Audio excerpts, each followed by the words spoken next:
like the Jets, Jets, Jets at the Colts. Colts favor by 10.5 points, over under 46.5. Colts coming off a loss, Jets coming off a win. Ron, what do you think about this game? Yeah, right now, this is the one game that I have handicapped all the way through just because it is 72 hours from kick, which will probably be 9 hours from kick when you guys actually hear this podcast. So line is 46.5, Colts laying 10.5 at home. Only angle that I really like right now is the under on this game.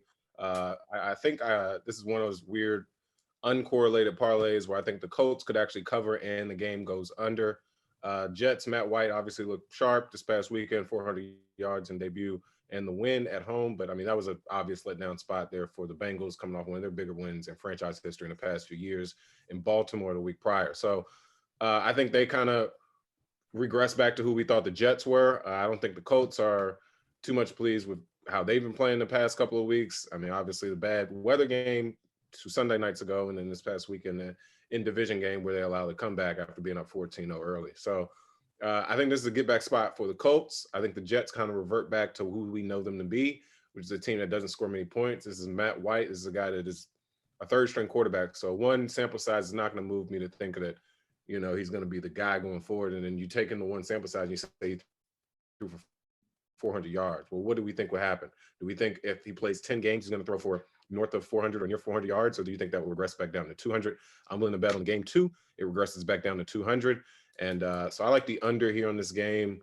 And I mean, if I do have a correlated parlay out there, it would not be with the total and the dog. It would be with the under and laying the points at home with the Colts. Matt White, prior Western Kentucky quarterback, so he's used to throwing the ball. So what he did this past Sunday, I wasn't too much shocked with. I mean, obviously, it was surprised to see him do that in his debut, but I wasn't necessarily shocked. I mean, he comes from a pass-happy offense. WKU, they throw the ball about 50 times a game. Very electric and spread out air raid type of threat. So I think this week he just gets a shot of what it is to play in pro football, specifically with the defensive pass rush that, you know, will probably step up and make some plays here this weekend. So under on 46.5, possibly laying the points with the Colts.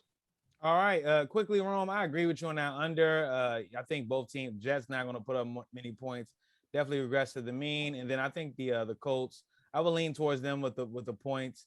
But I think the Jets are, you know, I mean, they were in that perfect spot last week. But 8-21-1 against the spread as a road dog. The Jets are since 2017. So I lean with the Colts, man. So 10.5. Sound, man, what do you think about this game?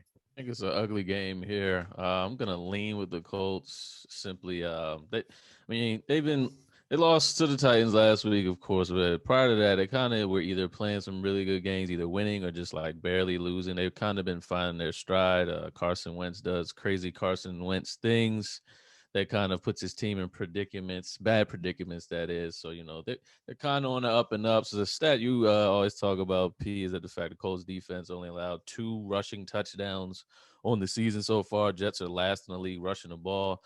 So you have to revert to the Mike White, whatever his name is, to go out here, you know, off a short week, off of going crazy last week. So I think it's going to be a little bit too much pressure here. It's probably going to be an ugly game, but I think the Colts should win, but I'm not touching this game. Yeah, if anybody, maybe Crowder, Corey Davis played it, you know, I don't know, but I don't know. It got to be a lot of plus money there this week. Keith, what do you think about this game? Yeah, man, I gotta like with the Colts here. Without everything that you guys said, I definitely agree with. The reason I tend to like it is just a motivation factor. The Jets are as high as they're ever going to be right now. They're coming off the biggest win. They just beat the team who was coming off the biggest win, the Bengals. I was kind of expecting it. It was a perfect letdown spot for the Bengals. They had a very tough schedule coming up after that loss to the Jets.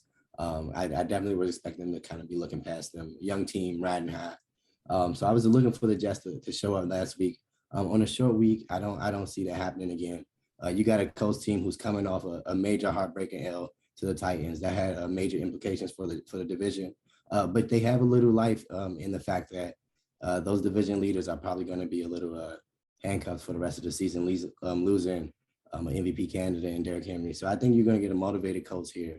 I expect them to cover that. But I do agree that with Rome's point with like the under, because I think it's just going to be tough for the Jets to score points here. When in that Bengals game, they came out firing, you know what I mean, shooting first. if one thing the Colts always kind of do in all the games is they come out fast. Whether or not they're able to sustain that is the question. I think against the Jets they are able to do that. So I like the Colts here.